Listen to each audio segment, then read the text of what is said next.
26. prosince. Rád bych ti ale vysvětlil pár věcí, ke kterým došlo v uplynulém roce.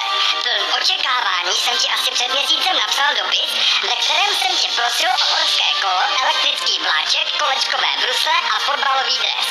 Rád bych zdůraznil, že jsem si ničil svůj mozek důkladným studiem po celý rok. Nejen, že jsem byl nejlepším ve třídě, dokonce jsem dosáhl nejlepšího hodnocení na celé škole. Nelžu ti, opravdu nikdo v mém okolí se nechoval lépe než já k mým rodičům, k bráchovi, ke kamarádům ani ke svým sousedům. Prostě neexistuje v uplynulém roce absolutně nic, čím bych se prohřešil vůči lidskosti, vzdělání či jen slušným mravům. Takže mi sakra vysvětli, jak je možné, že jsi mi pod stromkem nechal hloupé jojo, stupidní píšťalku a pár ponožek. Jak si to vůbec představuješ, ty tlustý skurvisyne, že jsem byl za čuráka celý ten zasraný rok a ty mi nakonec přihodíš pod stromek takové pičoviny? A abys mě teda pořádně nasral, dal si tomu malému